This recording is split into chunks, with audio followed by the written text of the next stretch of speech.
시청자 여러분 안녕하십니까? KBS 9시 뉴스 여러분 안녕하십니까? 여러분 안녕하십니까? 오늘의 주요 KBS 뉴스입니다. 뉴스룸을 시작하겠습니다. 조중동 지금 조중동이 계속 이렇게 경영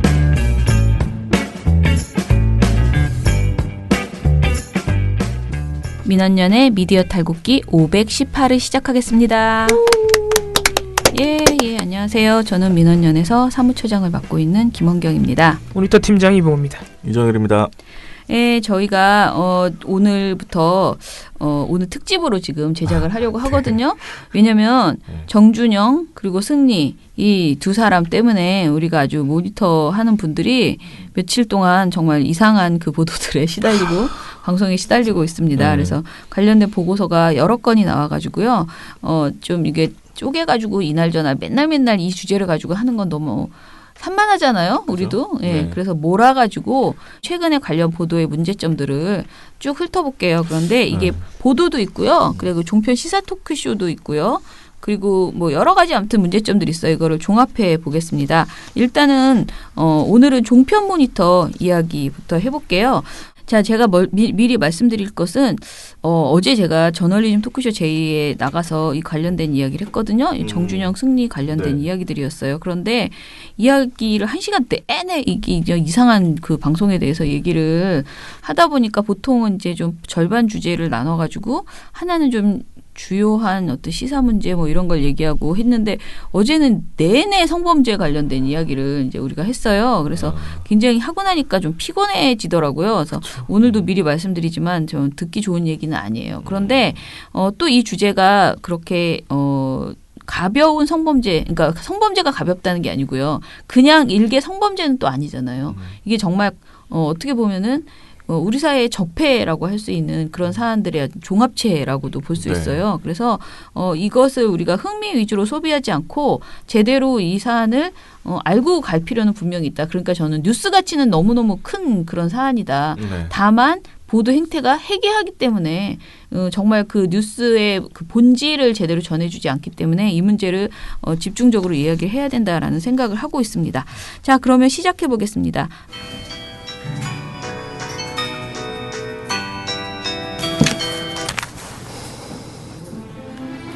민원연 종편 모니터. 너 누구냐? 특집. 누구냐 너? 무섭죠? 뭐지? 무슨 내용인가요? 사실 저희가 오늘부터 아마 내일까지 꾸며드릴 이 정준영 보도의 문제점들 특집이 이게 워낙 유명인의 사건이고 사건 자체가 자극적이다 보니까 네. 우리 언론이 지니고 있는 모든 문제점을 다 가지고 있어요. 이 정준영 관련 보도들이. 첫 번째는 이런 사건만 터져 나오면은 이렇게 만연하는 굉장히 선정적인 보도들. 사건의 본질과 관련 없이 무조건 선정적으로 포장하고 자극적인 부분만 더 부각하는 그런 보도들이 있고, 두 번째는 명백한 사실관계를 은폐하거나 왜곡하는, 이것도 이제 결국에는 사건의 본질을 덮는 악영향으로 나타나는데 그런 보도들도 있고요. 그리고 또 하나, 모든 매체들이 이 사건에 달라붙다 보니까 과도한 특종 욕심으로 나오는 문제점들. 그리고 마지막으로 이 모든 보도들이 내포하는 아주 본질적인 문제점, 가해자가 아닌 피해자를 더 부각하면서 피해자의 인권을 침해하는 그런 보도들입니다. 오늘 제가 지금 소개해드릴 종편 시사 토크쇼들의 문제점은 역시나 그런 문제점들을 다 담고 있는데 특히나 피해자에 대한 2차 가해가 심각합니다. 네. 그런데 제가 제목을 너 누구냐라고 붙인 이유는 이 사람이 도대체 누군가? 그러니까 말 그대로 진짜 솔직한 마음으로 이 방송들을 보고 있으면, 그분의 방송을 보고 있으면 이 사람 너무 사실을 왜곡하네, 또는 너무 선정적으로 사건을 다루네, 이런 느낌이 아니라 저 사람은 저쪽 사람이 아닐까? 라는 느낌이 들게 하는, 혹시 관련된 사람이 아닐까? 내부자가 아닐까, 이런 마음까지 들게 하는 그 정도로 발언이 심각하다는 겁니다. 네. 주인공은 TV조선의 최병묵 해설위원입니다. 이분이 제가 저번 방송에서도 잠깐 소개해드린 적이 있습니다. 그렇죠. 이상한 발언하고 있다고. 종편 시사 프로그램이 드러내고 있는 정준영 사건 보도의 문제점 중 가장 심각한 부분은 정준영 승리 등 핵심 피의자를 지나치게 미화하는 부분들입니다. 어떻게 미화할 수가 있지 이거를? 예. 미화 어떻게 하죠? TV조선 신통방통 3월 15일 방송에서 최병욱 씨는 이렇게 말했습니다. 뭐 사실은 한 30살 정도 되면 네. 뭐 인격이 완성됐다고 하기는 좀 어려운 상황 아니겠습니까? 뭔 소리야. 벌써 첫 마디부터 황당하죠? 그러면은 뭐 한 100살 돼도 인격이 완성된 사람 없다. 뭐 이런 네. 얘기도 할 수 그러네. 있겠네. 네. 뭐 사실은 한 30살 정도 되면 네. 뭐 인격이 완성됐다고 하기는 좀 어려운 상황 아니겠습니까? 그러니까 이제 그 사람들은 돈과 인기가 한꺼번에 왔어요.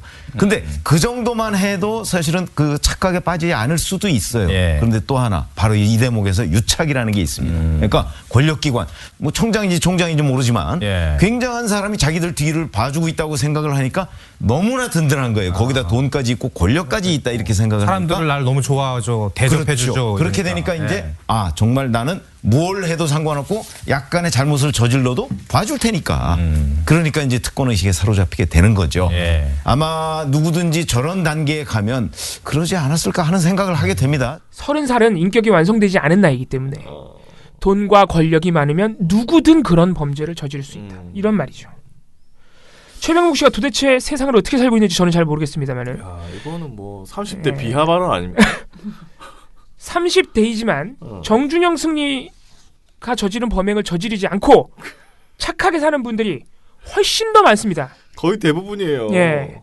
이런 범죄는 진짜 와. 그리고 정준영과 승리보다 돈과 권력이 많은데도 그런 범죄를 저지르지 않고 착하게 사는 분들이 훨씬 더 많습니다. 도대체 어떤 세상에 살고 계시길래 정준영 승리를 이렇게까지 두둔해 줄 수 있는지 비평이 필요 없는 거의 뭐 상식에서 벗어난 발언이죠. 이 사람은 진짜 누가 보면은 그냥 명백하게 얘네들이 잘못한 게 아니야. 원래 인지상정이야. 저것은 거의 그 수준으로 이야기를 하고 있거든요. 가장 충격적인 대목이 그 부분이에요. 누구든 그럴 수 있다. 어떻게 그런 말 할 수 있습니까? 이거 국민 모독이에요. 인간 모독. 아니면 젊은 나이에 너무 성공해서 그렇다. 이런 발언들이 다 부적절한 거예요, 사실은. 왜냐하면 우리가 어떤 이러한 충격적인 범죄가 나왔을 때 다른 사건도 살인 사건도 마찬가지입니다. 뭐 어떤 사이코패스 범죄 이런 거 나왔을 때 범죄의 1차적인 책임은 그 개인에게 범행을 벌인 그 가해자에게 1차적으로 있지만 우리가 범죄를 바라볼 때는 무조건 개인의 책임으로 돌리지 말고 사회 구조적인 문제를 봐야 한다는 얘기를 항상 합니다. 그런 거는 아주 합리적인 우리 사회 발전을 위해서 좋은 것이죠. 예를 들어서 사이코패스 범죄가 일어났을 때 그 사이코패스들을 연구한 사례들이 있습니다. 연구 결과 굉장히 많아요. 하나같이 어렸을 때 가정 불화를 겪었다든가 이런 결과들이 있습니다. 이런 거는 우리가 사회 구조적으로 범죄를 앞으로 일어나지 않게 하기 위해서 하는 노력들이죠. 예방할 수 있는. 예. 근데 지금 이런 발언들은 뭐예요? 그 정준영 승리 개인에게 범행의 책임을 뒤집어 씌우는 것도 아니에요. 그 개인들의 문제로 치환하는 동시에 그거는 그 개인들이 처한 상황에 있는 모든 사람이 그럴 수 있기 때문에 인간이면 누구나 용서해 줄 수 있다는 식으로 흘러가는 게 그렇게 되는 동정을 불러일으키는 거예요. 가해자에 대해서 동정을 불러일으킨다고요. 우리가 말하는 사회 구조적인 원인을 봐야 한다는 거는 가해자에 대해서 동정하자는 의미가 아니에요. 그렇죠. 근절하자는 거죠. 근데 이런 발언들은 지금 그런 차원과는 완전 상황이 다른 겁니다. 이게 아주 정말 저는 심각하게 생각하고 있습니다. 예. 네. 자, 그러면은 뭐 또 다른 얘기들 쭉쭉 해주세요. 뭐 황당한 경우 많습니다. MBN 뉴스와이드 백운기 앵커가 정말 황당한 태도를 보입니다. 뭐라 그러냐면은 두 가수들이 어떤 죄를 저질러서 그 죄에 대한 벌을 받아야 된다 이런 것보다는요. 어떤 그 참 허무함, 분노 막 이런 게 있는 것 같아요. 왜냐하면 정준영 같은 경우에는 그 1박 2일이라는 프로그램에도 이렇게 보면은 아주 얼굴도 맑고 좀 그렇습니다. 좋게 보이잖아요. 그랬던 애가 정말 이런 일을 했단 말인가 막 이런 것 때문에 허탈감을 넘어서 분노가 생기고요. 그렇습니다. 승리 같은 경우에는 얼마나 그 한류를 전파하는데 큰 역할을 했습니까? 그리고 본인의 또 뭐 성공 신화를 보니까 뭐 위대한 승첩이라고 얘기할 정도로 여러 가지 참 스토리도 많은 친구들이던데 얼굴도 반듯하고 젊은이들의 우상인데 이런 모습을 보면서 좀 슬퍼요. 이게 도대체 지금 이 사건과 무슨 관련이 있습니까? 승리가 한류를 전파하고 얼굴이 잘생기고 반듯하고 젊은이들의 우상인 게 도대체 무슨 상관이 있습니까? 이 사건과. 그렇죠. 네. 이런 식의 보도들이 굳이 MBN 뉴스와이드가 아니어도 많이 나옵니다. 팬클럽이셨나 봐요. 팬클럽이면 뭐 그런 생각할 수 있죠. 예, 아무튼 굉장히 안타까운 보도들이죠. 이런 식으로 보도할 필요가 없습니다. 예. 범행의 진상, 특히 그 뒤에 있는 승리와 정준영 뒤에 있는 권력자들의 어떤 무마 시도, 의혹, 착. 이런 것들이 지금 사건의 본질인데 이런 거 할 시간에 그런 거라도 하나 더 파세요. 예. 두 번째로 종편이 드러낸 문제점은 이건 특히 채널A에서만 굉장히 유독 두드러진 문제점인데 이분들 야동을 너무 좋아해. 동영상의 내용을 너무 구체적으로 묘사하는 거예요. 채널A 돌직구쇼 3월 13일 방송에서 저희 동아일보가 취재했다면서 아주 떠벌립니다. 아유. 자랑스럽게 동영상 내용이 어떤 것인지 자기네들이 봤대. 이거 신고해야 되는 거 아닙니까? 그러니까. 공범들 아닙니까? 자기네들이 봤다기보다는 경찰이 흘린 것 같아요. 네. 이런 내용이라고. 네. 이렇게 보도하는 매체는 동아일보와 채널A밖에 없었습니다. 이걸 제가 다 읽어도 되는지는 모르겠는데 PD님이 알아서 삐처리해 주실 거라 생각합니다. 네. 김진 앵커가 이렇게 말합니다. 이 경찰이 단톡방에 공유됐던 동영상을 현재 정밀 분석 중입니다. 저희 동아일보가 경찰이 분석하고 있는 동영상이 과연 어떤 것인지에 대해서 취재를 했는데요. 함께 보시죠. 경찰 단톡방 공유 동영상 정밀 분석해보니 정준영과 한 여성이 성관계라는 장면도 있었고 카톡방에 있었던 멤버 A씨와 B씨가 한 명의 여성과 동시에 성관계를 하는 장면도 있었습니다. 그리고 김배인 박사님. 네. 그러니까 뭐 썸이라고 얘기하는 저런 내용들이 아유 와, 그걸 진짜 이거 방송에서 말로 했어? 야, 진짜. 아저씨 아주 자기의 야, 지식을 다 진짜. 응? 아직 안 이게 끝났는데. 예. 방송에 나온다고. 아침이잖아 이것도. 예. 그러면서 이렇게 말합니다. 그러니까 뭐 썸이라고 얘기하는 저런 내용들이 수차례 들어가 있는 부분들 어느 정도 경찰이 좀 확보를 한 것 같은데요. 충격적인 내용이 너무나 많습니다. 예. 그러니까 여기에 대한 뭐 영상에 대한 정밀 분석도 들어가는 건 맞는 건데 자칫 잘못 지금 조금 걱정되고 우려스러운 측면들이 있는 게 피해 여성 중에는 도 있다는 겁니다. 예. 그러다 보니 누군가에 대한 소위 말하는 관음증으로 번져서는 절대 안 될 것이고요. 그렇죠. 2차, 3차 피해가 우려되는 내용이기 때문에 관음증으로 번져서는 안 된다면서 피해자의 신상 정보를 말하면서 지들이 관음증이 우려된다 이런 위선적인 태도를 보이고 야. 관음증이라고 말하면서 그 해당 영상의 내용을 이렇게 구체적으로 묘사하는 이건 지금 자기들이 관음증인 거거든요. 그치. 그런 우려를 누가 일으키는지 아셔야 돼요. 본인들이 일으키고 있는 겁니다. 정말 웃기는 방송이죠. 벽에다가 낙서 금지라고 낙서하는 거랑 예, 똑같은 거죠. 그럼요. 아니 근데 채널A는 지금 그 보도에 대해서 사과하고 보도 삭제까지 했잖아요.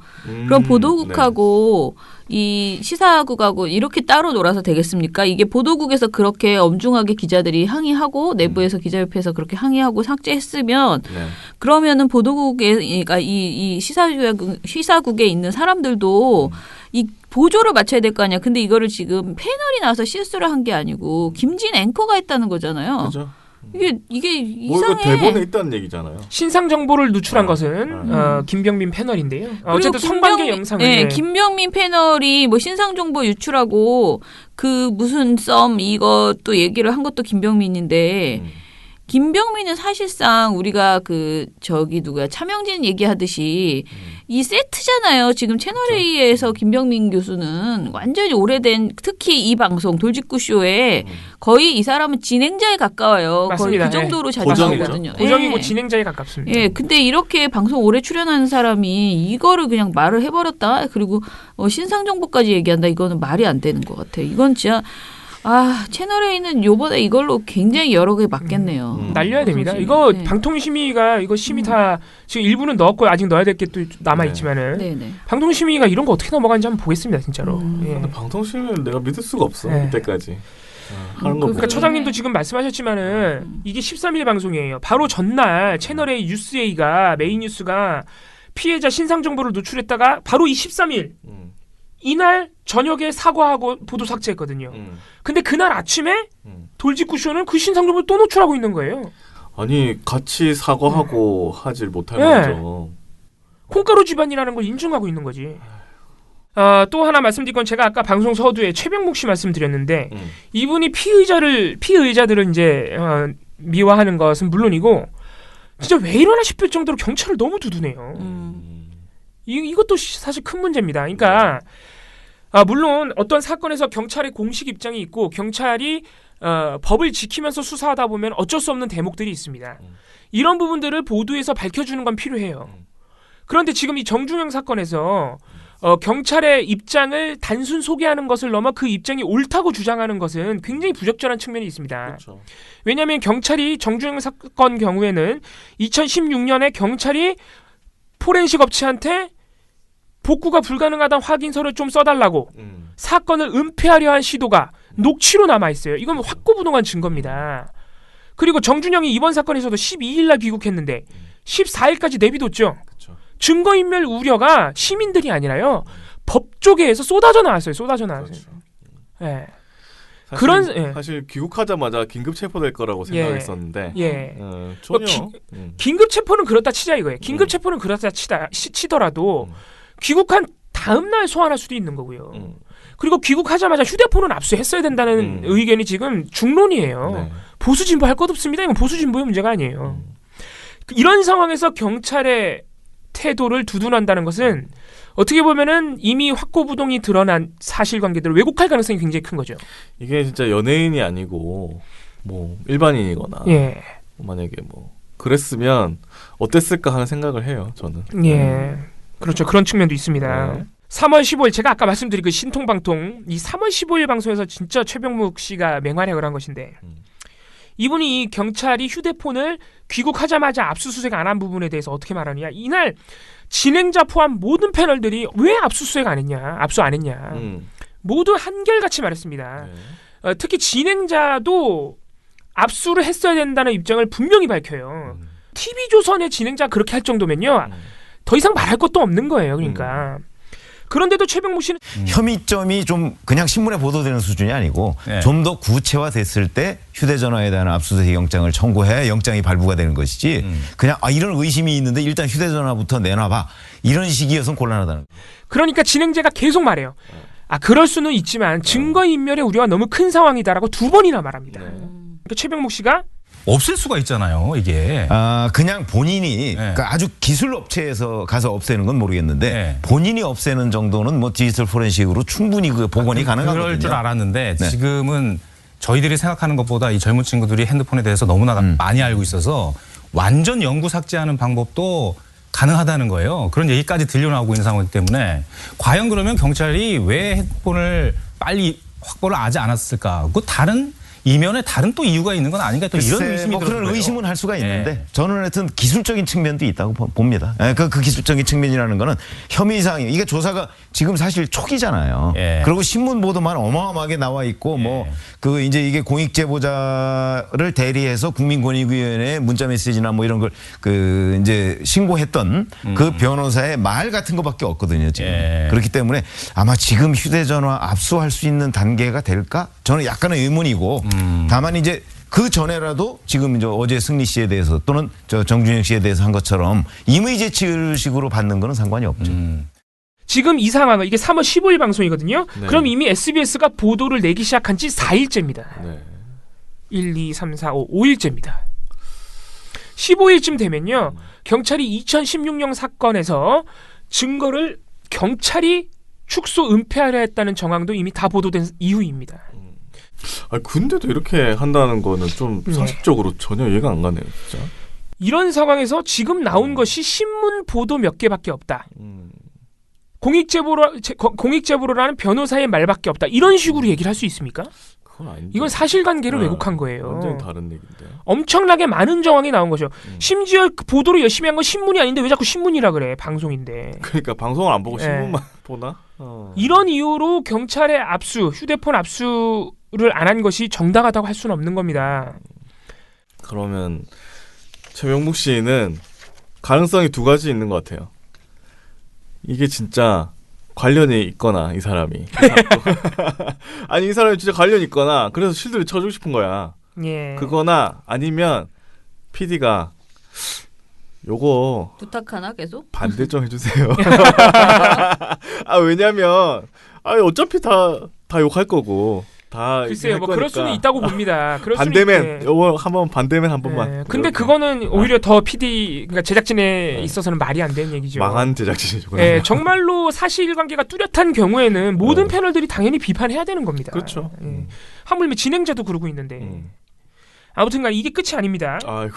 같은 방송 신통방통 15일 방송에서 최병묵 씨는 정준영과 승리의 뒷배가 되어준 경찰총장의 존재가 유인석 씨의 허풍일 거라고 얘기했습니다. 그 유모 씨가 이때는 아직 그 실명이 보도가 안 된 상황이었어요. 이제 유리홀딩스 유인석 대표 이분이 이제 문제의 윤 총경을 승리와 정준영 등에게 소개해주고 아주 긴밀한 관계로서 부정 청탁을 주고받은 사이라고 지금 알려진 인물이죠. 유인석 대표입니다.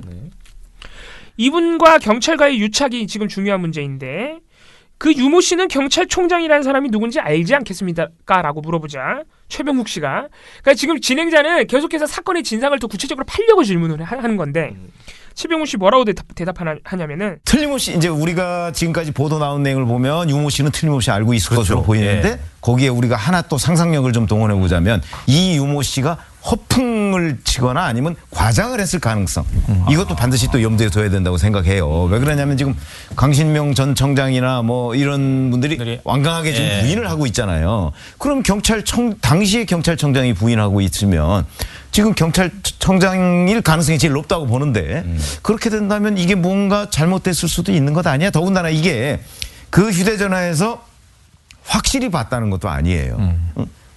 그걸 본 것 같은데 뭐 걱정하지 말라고 했어 라는 제3자의 증언이란 말이죠. 그러니까 이거를 유모 씨가 이거는 그냥 그 사람이 잘못 봤다든가 아니면 내가 뭐 어쨌든가 뭐 이 유모 씨의 직접 증언을 우리가 들어봐야 된다는 거죠. 그런 점에서 아직 단정하기 좀 어려운 측면. 이 정도면 반대맨 임무야 이거는. 이거는 그럴까요? 예. 진짜 아니 근데 이거 이때 이 시기가 경찰총장이 사실 경찰총장일 리는 없잖아. 경찰은 청장인데 예.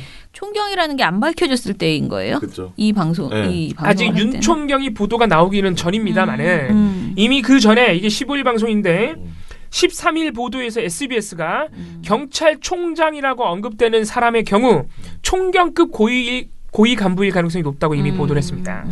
한편에는 뭐 검찰총장이냐 경찰청장이냐 둘이 그러니까, 단두대 치다. 그러니까 내 말은 이 사람이 이 말을 내가 또 이 사람을 커버를 친다면은 이 사람이 이 사람이 기사를 너무 안 읽은 거야. 지금 아까 총경급일 것이다라는 말도 나왔는데 이미 나왔는데 그것도 안 읽었어. 그러면 상식적으로 생각하면 이거 내가 봐도 이거 허풍 이 사람 허풍 쳤을 수도 있어 이렇게 말할 수 있는 거 아니냐는 거지. 왜냐면 경찰총장이 없는데 경찰총장이라고 얘기하니까 이건 누가 봐도 뻥이잖아요.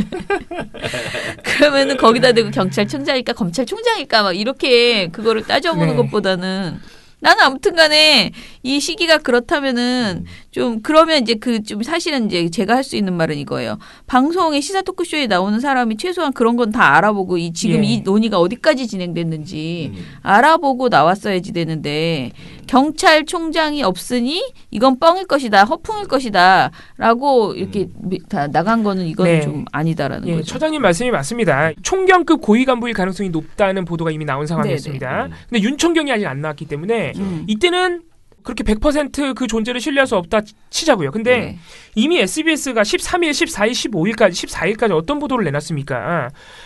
정준영 카톡방에서 연예인 최종훈 등의 범죄, 음주운전 등의 범죄를 그 경찰총장이라고 언급되는 그 사람이 덮어줬다는 대화 내용이 이미 수두룩 빽빽하게 보도가 된 이유란 말이에요.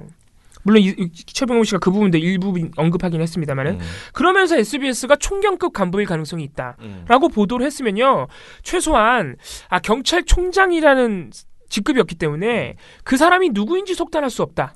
상황을 추이를 지켜봐야 된다. 수사 상황을 지켜봐야 된다. 뻥이라는 말은 하면 안 되지 사실은. 이렇게 얘기할 수는 있습니다. 그렇죠. 근데 이거를 유모 씨의 허풍일 가능성이 있다. 이 발언이 굉장히 부적절한 이유가요. 물론 이 방송 이유입니다만은 유인석 씨와 승리가 지금 어떻게 대응하고 있습니까? 우리가 한 말들, 카톡방에서 한 말들 다 허풍이었다. 이렇게 대응하고 있어요.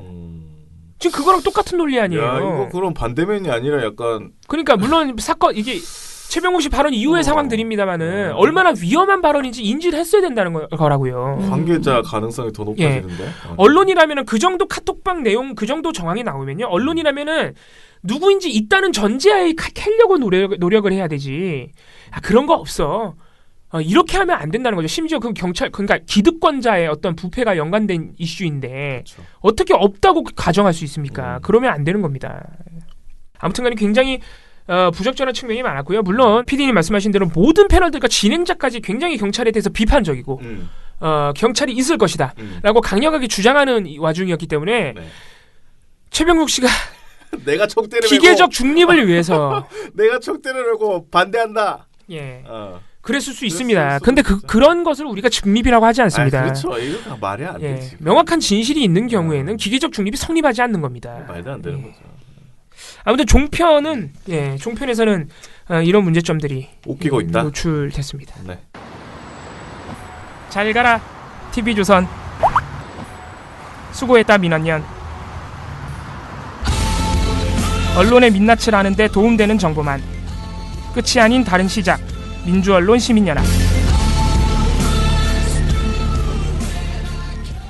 네, 미령곰탱님께서 이거 잘못 보면 낚이기 딱이네요. 유시민과 연계된 것처럼 보이거나 유시춘 이사가 구속된 거로 볼 가능성이 높겠네요. 라고 이야기를 했는데요. 유시춘 EBS 이사장 임명 전 장남 대마초 밀수로 구속이라는 세계일보 보도네요. 2019년 3월 21일 보도네요. 그래서 보도에 보면 부실검증 논란에 방통위 몰랐다라고 써 있는데 장남이 대마초로 밀수로 구속이 되면 엄마가 EBS 이사장이 되지 못하나요? 이것도 좀 예. 이거를 방통위에 물어봐서 몰랐다라고 굳이 이렇게 하는 게 이제 방통위가 이제 무능하다라는 개념인데 저도 방통위가 문제 있다는 건 알지만 이게 지적 같은 지적을 해야 되는 거 아닌가 싶은데 일단은 아무튼 이런 보도가 나왔다고 합니다. 그리고 또 하나 요새 웬만하면 가짜뉴스로 칭하니 이젠 치밀하게 공격하네요. 보고서 중 딱 한 장의 내용 가지고 비난하기, 외신 긁어와서 비난하기, 가짜 전문가 대동하기 등등 저걸 가지고 뭐 조중동에서 왈왈 하니 극우 매체들은 신나서 유튜브에 영상 만들어서 올리고 태극기 부대를 지칭한 사람들이 보면서 유튜브 인기 영상 상위권에 랭킹되니 젊은 사람들도 보면서 욕하고 이러니 2030 세대들이 극보수로 돌아서는 사람이 많더군요. 정말 무섭기만 하네요. 라고 하셨습니다. 레이니치 세니 거 좀 읽어주세요. 조선일보 조선미디어그룹의 유튜브 채널 시브라더가 조선일보 이미지를 지우기에 나선 것 같습니다. 조선미디어그룹의 로고라도 있었는데 그 C처럼 생긴 빨간 C 있죠? 네. 빨간 C. 예. 그거라도 있었는데 이제는 그마저도 없앴다고 노리는 것이 무엇인지 궁금합니다라고 적어주셨는데 이게 아주 좋은 지적이신 게 저희는 이 시브라더를 그래도 많이 봐왔습니다. 그래요? 2016년 총선 같은 경우에는 저희가 언론사들 SNS까지 모니터를 했었는데 네. 이 시브라더가 당시에 조선일보와는 상당히 결이 다른 그러니까 어떻게 보면 굉장히 상식적인 그래요? 네, 영상들을 몇몇 내놨었어요. 네. 그래서 이게 중앙일보, 중앙미디어그룹처럼 투트랙으로 가는 것 아니냐. 중앙일보는 미쳐가고 JTBC는 정상적으로 돌아가고 네. 이런 전략 아니냐. 저희도 그때 그런 의심을 했었거든요. 근데 지금도 그런 상황, 영상 컨텐츠가 그런 상황인데 가끔가다 그래요? 진짜 상식적인 게 나오거든요. 근데 지금 보니까 그 시브라더 채널 캡처도 올려주셨는데 네. 정말로 저 C자 조선미디어그룹 로고도 지워버리고 빨간색도 없고. 아예 관계가 없는 지금 영상 콘텐츠인 것처럼 꾸며놨네요. 근데 제가 시브라더 제작자면 그렇게 할 것 같아요. 그렇죠. 도움이 되는 게 있고 도움이 예. 안 되는 게 있는데 엮여서 도움이 안 된다 싶으면 버려야죠. 이미지 세탁. 네. 예. 아니 뭐 전략이 뭐 조선이 어떻든 저떻든 잘만 하면 그렇죠. 뭐 네. 콘텐츠가 괜찮으면 잘만 하면 괜찮은데 예. 뭐 이렇게 해도 뭐 못하면 뭐 예, 뭐 근데 저희가 지금 거의 뭐 한 8년 동안 봐왔습니다만 JTBC가 아무리 잘해도 중앙일보는 변하지 않습니다. 그렇죠. 레이니치 세니까 하나 더 읽어드릴까요? 네네. 네. 어제 올려주신 댓글인데 오늘 아침에 민중의 소리 유튜브를 보니 자한당 전희경 의원이 이 보고서, 그러니까 국무부 인권 보고서 같아요. 미국 국무부 인권 보고서 가지고 이낙연 총리가 난리를 치더군요. 이제는 너무 진부해져 버린 조중동 자한당 핑퐁 커넥션. 조선일보의 기사 자체가 엉망인데 그걸 물고 늘어져봤자 이낙연 총리 같은 분의 조목조목 반박에 오히려 면박만 당했다. 심지어 조선미디어 유튜브에서도 자유한국당 뼈 때리는 대정부 질문에서 난 이낙연 총리 사이다 답변이라는 제목으로 영상을 올렸다. 시브라더가 이런 식으로 해요. 이런 거구나. 네. 성향이 좀 다른데. 완전히 달라요. 완전히는 아니고 왜냐면은 또 어떤 영상은 또 비슷비슷하고 그래요? 예. 어떤 왔다 영상은 또 갔다 이렇고 이렇습니다. 예. 이걸 보면 좀 더 웃깁니다. 조선일보가 이걸로 대정부 질의라 하라고 지시하고 그걸 충실히 자한당 의원이 따랐는데 결과가 엉망이니 돈이라도 벌자는 식으로 유튜브에는 이런 제목을 달았다. 아, 레이니 치세님이 아주 날카로운 안목을 가지고 계시네요. 예. 원소스 멀티 돈이라도 벌자. 예. 일단 정치적인 싸움은 자한당 시켜서 조선일보가 하고 돈은 씹으라다가 번다. 아니 그럼 조선일보만 좋네. 이거 뭐야? 이러면 안 되지. 조선일보가 그러면 안 되잖아. 돈 벌고 그러면 안 되잖아. 자유한국당 이용당하고 있는 거잖아 그러면. 아무튼 아이고. 돈 벌고 이런 거를 떠나서 조선일보와 씹으라다가 정상적인 보도를 한다면 문제될 게 없습니다. 예. 재밌네요.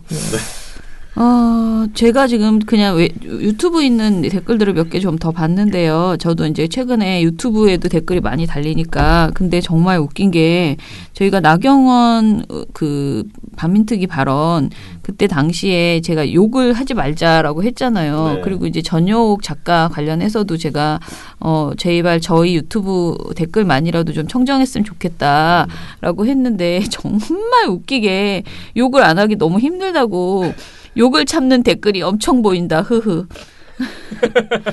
욕을 다른 식으로 표현해. 그게 예. 더 힘든 거예요, 지금. 순화해서. 욕을 안 하면 미칠 것 같아요. 유유. 이런. 그 마음은 이해합니다. 네. 이런 댓글들이 제가 이걸 보면서 웃음이 나왔습니다. 그래도 이렇게 저희가 욕하지 말자고 했더니 욕을 안 하시려고 노력하시는 모습들이 정말 감사하고. 저는 또 반성이 되네요. 저는 욕을 막 하는데 방송에서도. 제가 편집하니까 괜찮습니다. 한 분은 이렇게 써주셨어요. 욕은 그 욕을 듣고 참회가 가능한 인간들에게 해줍시다요. 인간 같지도 않은 우리 집보다 못한 것들은 그저 조롱만 합시다요. 뭐 이렇게 하면서 이런 댓글을 주셨습니다. 그리고 유튜브에도 많은 분들이 일단은 민원연 수고한다라는 글을 많이 써주시네요. 감사합니다. 네, 감사하고요. 이 블룸버그 통신 관련해서 저희가 방송했던 것에 대해서도 좀 댓글을 봤거든요. 왜냐면은 저희한테 최근에 제가 요즘 너무 돌아다녀가지고 최근 한 2, 3일 동안 거의 사무실이 잘 없었어요. 그런데 그 보수 매체에서 자꾸 전화 와가지고 뭔지 알죠? 하지 말죠. 극우 매체? 네, 극우 매체.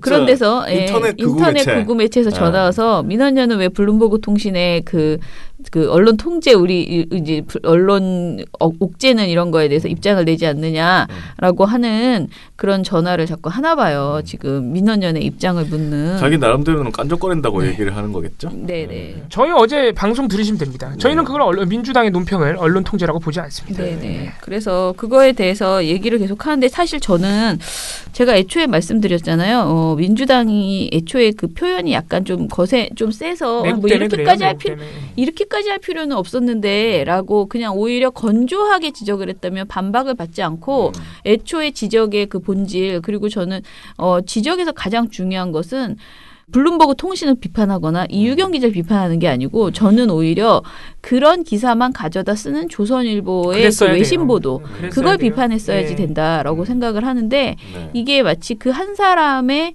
그 이유경 기자라는 한 사람이 매국적 행위를 한 것처럼 그렇게 공격하는 그 논평이 나가니까 이건 좀 문제라고 생각을 맞습니다. 해요. 너무 나갔지만은 네.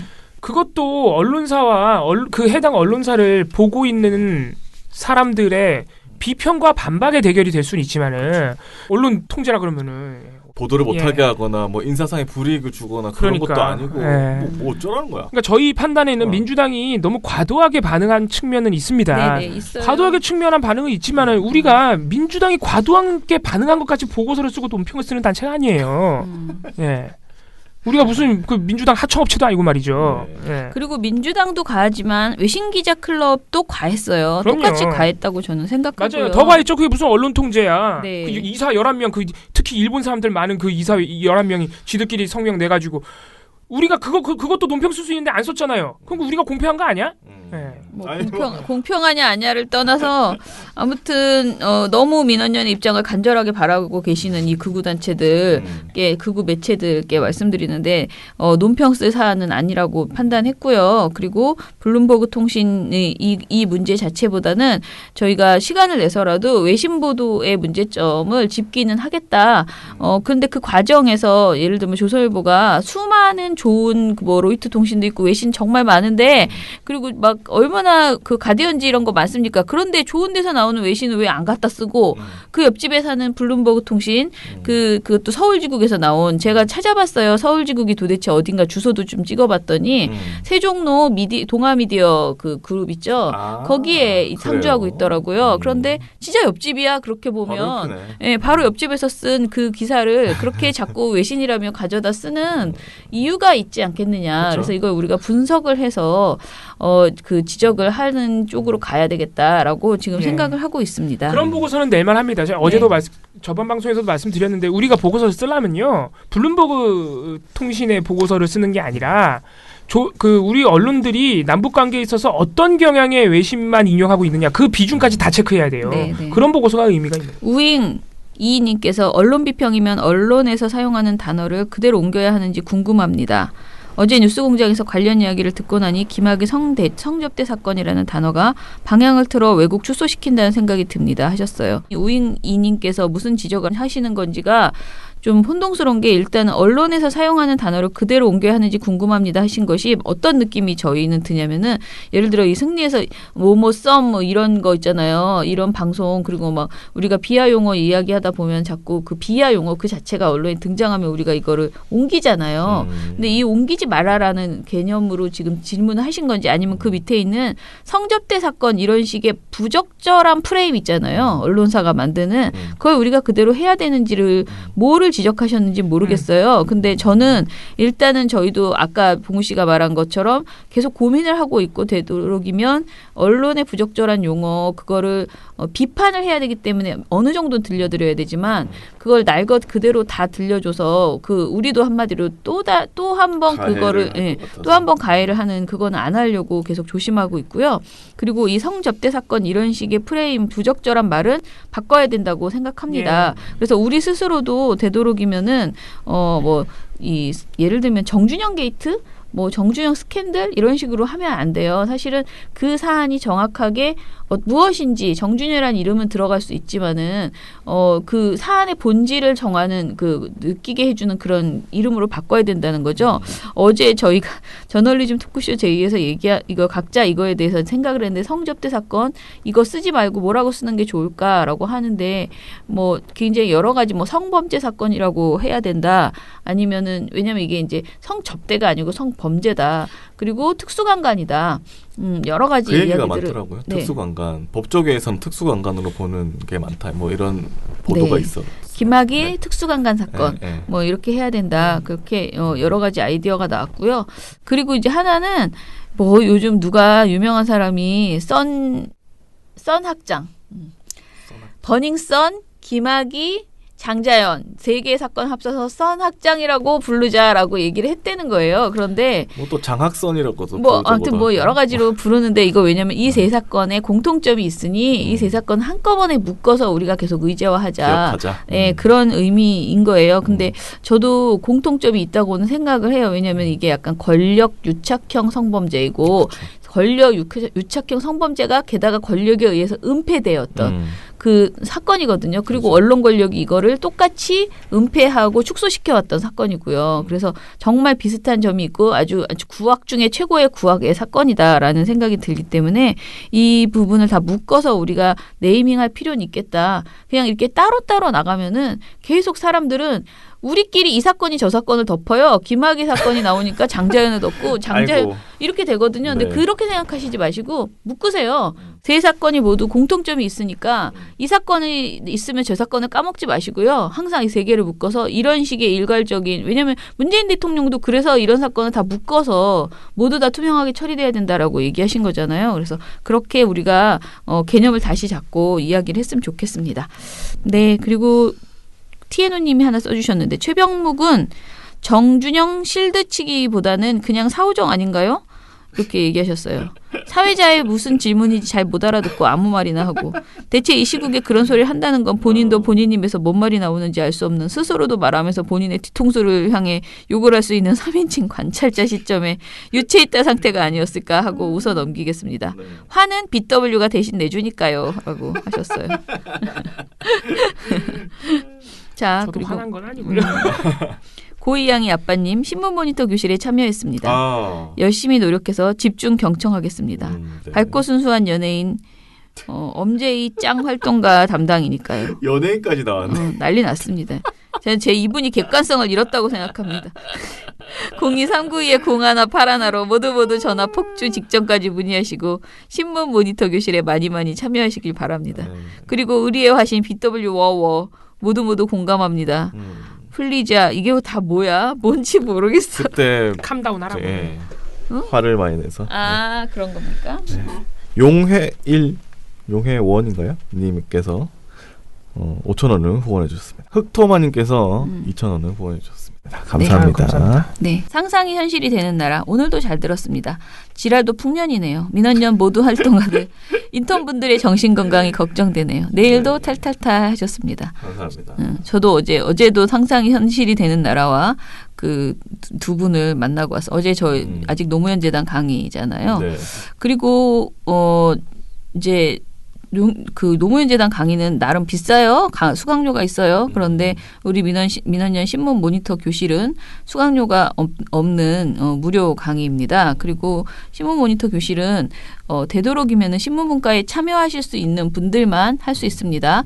지금 우리 고이 양이 아빠는 신문 모니터 못할 것 같은데 지금 신청하셨다는데 여러분 좀 저희 젊은 세대 분들 중에서 신문 모니터 활동 또는 방송 모니터 활동 같이 해보고 싶으신 분은요 어디 가서 돈 주고 비싼 그 강의 듣지 마시고요 여기로 오셔서 무료 강좌 같이 듣고 우리 재미있는 활동 같이 해보면 좋겠습니다. 그리고 뭐 언론 스터디 하는 것보다 저는 이런 거 하는 게 민원연에서 같이 하는 게 더 좋다고 생각합니다. 네.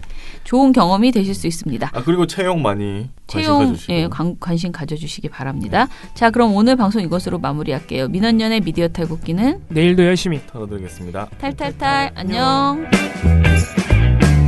네, 오늘 뉴스데스크 마치겠습니다. 시청해주신 여러분 채널 A가 고맙습니다. 함께합니다. KBS 9시 뉴스 오늘 순서 모두 마치겠습니다. SBS는 앞으로도 내일 끝까지 뵙겠습니다. 파이팅하겠습니다. 고맙습니다. 오늘 8시 모두 뉴스 여기서 마치겠습니다. 시청해주셔서 고맙습니다. 뉴스팔 여기서 마치겠습니다. 저희들은 내일도 함께해 주십시오. 최선을 다하겠습니다. 여러분 고맙습니다. 탈탈탈 안녕.